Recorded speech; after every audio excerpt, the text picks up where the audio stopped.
I want you to do something a little radical right now, like wherever you are listening to this. Yeah, just take a second. Exactly. I want you to literally unclench your jaw. Just let it go. Drop your shoulders. Most of us don't even realize we're tensing up, you know? Right. And look, I don't care if you just finished, a grueling 12-hour shift on the hospital ward, or if you just stepped off a loud, dusty job site. Or even if you're just mentally exhausted from staring at screens all day long. Leave it at the door. It's over. You are officially entering quiet mode. So just take a deep breath. That's the baseline we need for this. It really is. And now I want you to look at the phone sitting next to you, or maybe the smartwatch on your wrist. Every single time that screen lights up, every time it buzzes, it steals exactly 23 minutes of your life. Welcome to the deep dive. It really is a staggering number to confront when you put it like that. 23 minutes Yeah. from one buzz. Yeah, because we tend to measure interruptions in like the seconds it takes to glance at a screen, right? Whoa! We completely ignore the massive cognitive debt we incur the moment we look away from our deep work. And that cognitive debt, that is exactly the central target of our mission today. Okay, let's unpack this. We are exploring The Sovereign Architect's Guide by Chillstar 08. Specifically, episode 6, which is titled Deep Work Dynamo, How to Finish Your Week in 4 Hours. Right. And if you remember in our last deep dive, we talked about installing the drawing those boundaries and reclaiming your personal space. But clearing the space is just step one. It actually reveals a much deeper, much more intimidating problem. Yeah, the void. What are we actually supposed to be building in that silence we just fought for? Because if we don't have a blueprint, the noise of the world is just going to rush right back in to fill it. Oh, for sure. We have this natural horror of a vacuum. The second our schedule opens up even slightly, our instinct is to pack it with activity. We just have to be doing something constantly. Exactly. We are culturally conditioned to equate motion with progress. Yeah. But Chillstar 08 introduces a really brilliant distinction here. She talks about the trap of idling. I love this concept so much. Think about a car engine, right? Mm-hmm. The engine is running, the pistons are firing, it's burning through all this expensive fuel, making a ton of noise and vibration. But the car is in park. Yes, it isn't going anywhere, and that is what most of our daily quote-unquote busyness looks like. We feel incredibly productive because we are in constant motion. Right. You check a text message while you're sitting at a stoplight. Or you answer a quick email while walking from your car to the front door. You stare at a spreadsheet on your laptop while, your family dinner is sitting right in front of you, literally getting cold. And that right there is the illusion of productivity. You end your day feeling physically and mentally depleted because you were constantly doing something. So you didn't actually do anything that matters. Exactly. If you step back and evaluate your legacy, Mm-hmm. the deep, meaningful work, the art, the business strategy, the relationships. Right, the relationships that actually move your life forward. None of it progressed. You spent 8 hours idling. You were everywhere, which means you were truly nowhere. Man, that hits hard. And this brings us back to that terrifying 23-minute statistic from the research she cites. I don't want to just gloss over this. No, we definitely shouldn't. Because understanding the mechanism behind it is crucial. Why does a 5-second distraction cost us almost half an hour? It basically comes down to how our prefrontal cortex manages working memory. Your brain is not a computer processor that can just run multiple applications in parallel. Right. We can't actually multitask. Exactly. When you are doing deep work, say writing a complex proposal, your brain loads this massive fragile web of context into your working memory. Like holding all the pieces of a puzzle in your hands at once. Yes. You are holding multiple variables, ideas, tones all at once. So when your phone buzzes and you glance at a text from your partner asking about groceries, your brain is forced to execute a context switch. So it has to dump all the proposal data just to load the grocery data. It literally flushes the working memory buffer, yeah. It has to process the new rules and the emotions associated with that text message. Wow. And then when you turn back to the proposal, you cannot just pick up where you left off. Your brain has to laboriously rebuild that entire web of context from scratch. Oh, I hate that feeling. Were you just staring at the screen like, what was I even saying? Right. It has to retrieve the thread of your argument. Remember the tone you were using, recall the variables. That rebuilding process takes an average of 23 minutes of cognitive effort, And it burns a ton of energy doing that, right? massive amounts of glucose. That explains so much. I mean, that is why people hit 5 p.m. and feel physically exhausted, almost sick to their stomachs. Even if they've just been sitting in a really nice ergonomic chair all day. Exactly. They haven't been doing deep work. They've been doing cognitive gymnastics, just constantly flushing and reloading their working memory. They are burning fuel just to stay in park. So, okay, let me bring in what I like to call the transformer concept here. Because our focus is like an electrical grid. If you have, 50 browser tabs open, you are leaking energy as raw, unusable heat rather than concentrated light. That's a great way to look at it. So if we are all acting like our focus is this cheap renewable resource, how do we stop being what Chillstar '08 calls a subject to the pings of the world?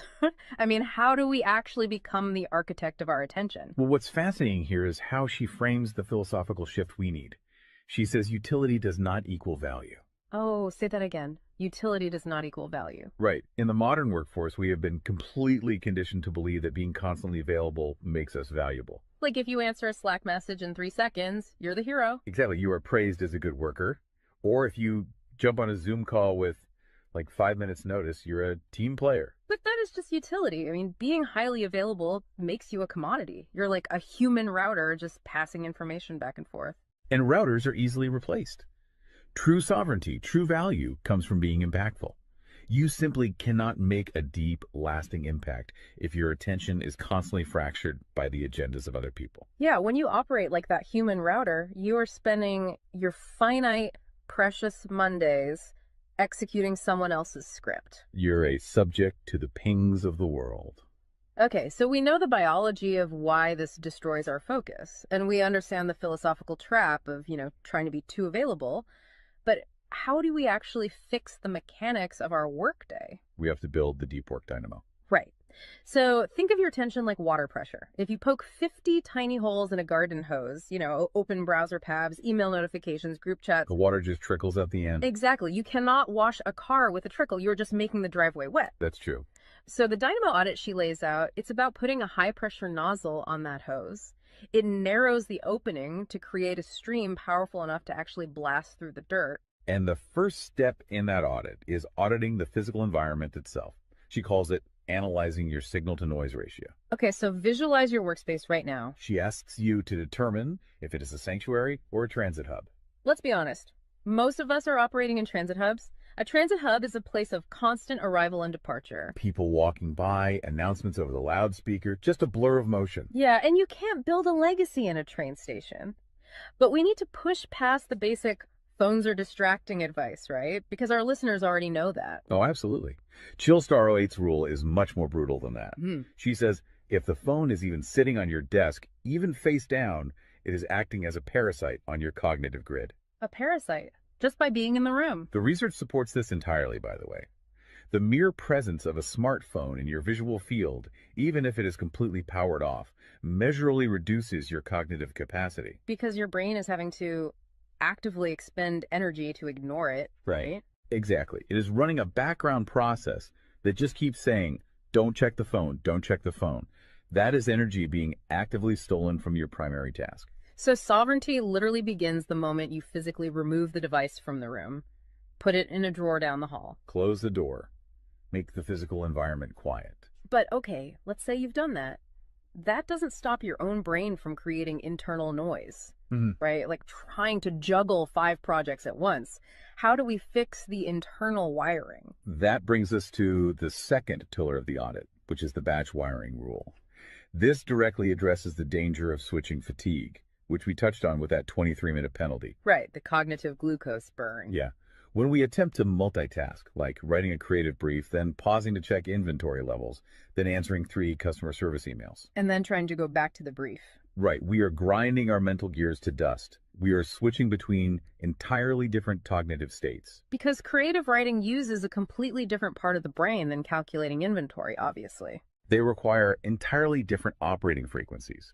So the batch wiring rule dictates that you must group similar tasks together based on their cognitive load. Okay. And you do not switch the current until that specific type of work is completely done.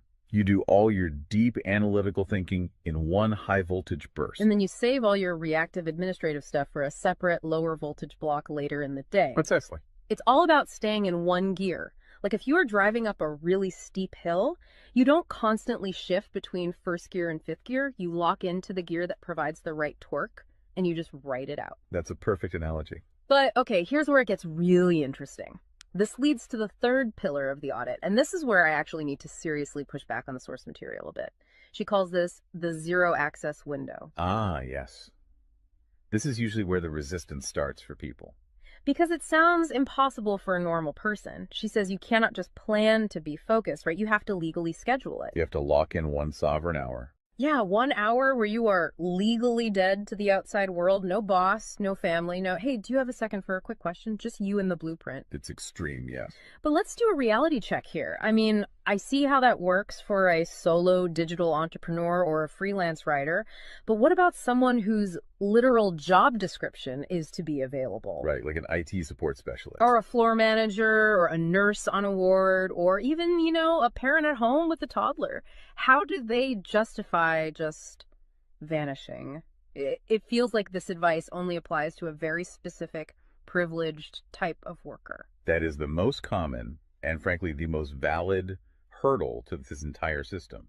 But we really have to look at how the principle scales, and we have to look at the internal psychology of the worker. Okay, walk me through that. First, let's address the context of Chillstar '08's own life.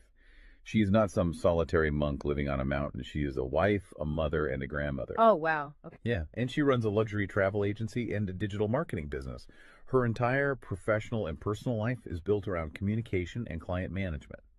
She probably receives hundreds of legitimate demands on her attention every single day. So she is really in the thick of it. She isn't just speaking from some ivory tower. Far from it. She implements the zero access window because of those demands, not in spite of them. Now, for the IT manager or the nurse, obviously, you cannot vanish while on active duty if your role is acute response. Right. You can't ignore a burning server or a patient monitor. Exactly. But the principle applies to the deep work surrounding the active duty, the scheduling, the charting, the strategic planning. Even in highly reactive jobs, there is legacy work that gets pushed to the margins. That makes sense. And the challenge isn't just logistical, it is deeply psychological. It's the internal guilt, isn't it? Yes, exactly. People feel like bad employees or bad parents or bad partners when they set a hard boundary. Yeah. We tie our entire self-worth to our responsiveness. We think, if I am not instantly available, I am failing them. Man, that is so true. We feel guilty for taking an hour to ourselves. But setting a zero access window is not about neglecting your family or your team. It is about condensing your high level work into massive, high impact bursts of energy so that you can actually be present later. Wow. Okay. Consider the alternative.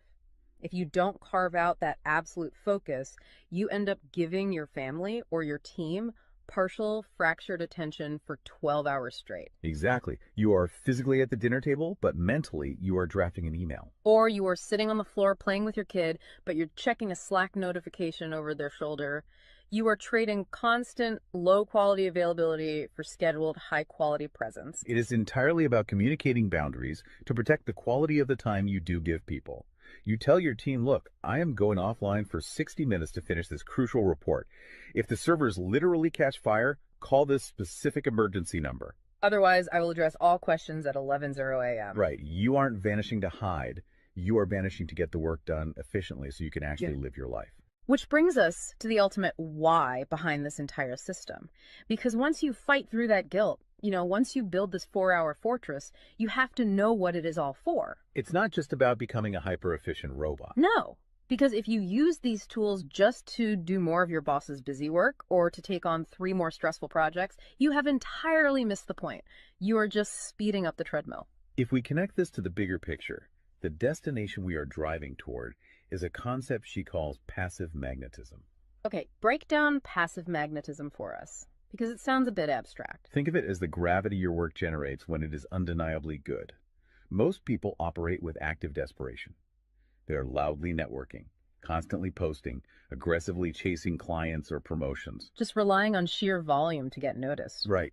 Passive magnetism is the exact opposite. It is the ability to attract results, clients, wealth, legacy, or respect through the undeniable quality of your deep work. Because you actually took the time to build something substantial rather than just talking about building it. Yes. When you engage the deep work dynamo, you produce work so concentrated and so valuable that it acts as a magnet. You don't have to chase the market comes to you. And the ultimate prize of achieving that passive magnetism isn't just more work. The prize is time. Time is the ultimate currency. The dream of the sovereign architect is to finish an entire week's worth of business output in just 4 hours.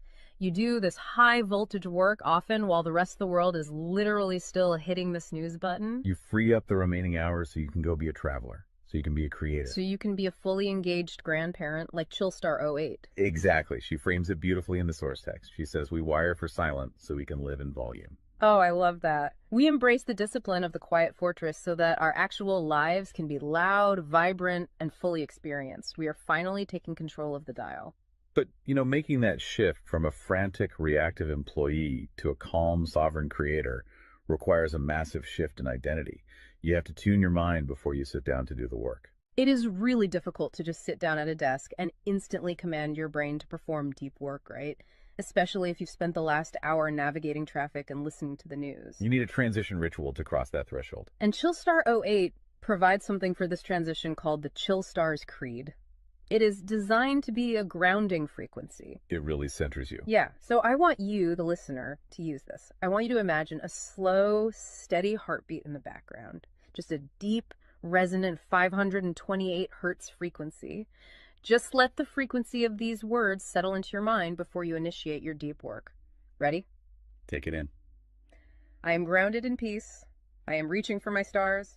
My light is my own. I am a star and I will shine bright. I will reach for the sky. I release what was. I embrace what is becoming. Using a creed like that is just such a powerful behavioral trigger. It really shifts your state. When you speak those words, even just internally, you are consciously reminding yourself that your light, your focus, your energy is your own. It does not belong to your inbox. This does not belong to the algorithm. Right. You are releasing the frantic energy of the morning and embracing the sovereign focus of the architect. So we always want to translate this high-level theory into ground-level reality for you. We don't want you to just listen to this and go right back to idling. Definitely not. Here's your 1% install. This is your micro-win to take action on this deep dive immediately. Tomorrow morning, before the world starts demanding your attention, before you check a single news site or open your email, I want you to set a timer for exactly 60 minutes. Put your phone in another room entirely. Yes, physical distance. Do not open any extra browser tabs. Pick one legacy task, just one, and flip the switch on your very first sovereign hour. And be prepared for it to feel incredibly uncomfortable at first. Your brain will crave the dopamine hit of a notification. Oh, you will feel an almost physical itch to check your messages. But if you can sit in that silence, if you can endure that initial friction, you will watch the dynamo start to spin. You will enter that flow state, and the old blueprints of hustling and grinding will be completely burned away. And look, if you want the actual templates to automate this piece, the specific tools and step-by-step guides to build the system out completely and protect your location-independent freedom, you can join the Sovereign Fortress on the Chillstar 08 school community. All the blueprints are there waiting for you. They really are. As we wrap up this deep dive, I want to leave you with one final thought to explore on your own. We have spent this entire session talking about the mechanics of work. We've talked about condensing your week's output into just 4 hours of pure, undistracted focus. But if you actually achieve that, you're going to be faced with a beautiful, kind of terrifying question. What's that? Who are you going to become in the remaining 164 hours of your week? What if your true legacy has absolutely nothing to do with what you produce while you are busy, but entirely to do with who you are when you are finally completely silent? Wow. Unclench that jaw. Drop those shoulders. Step into the quiet. Go be great and flip the switch. We'll see you on the next deep dive.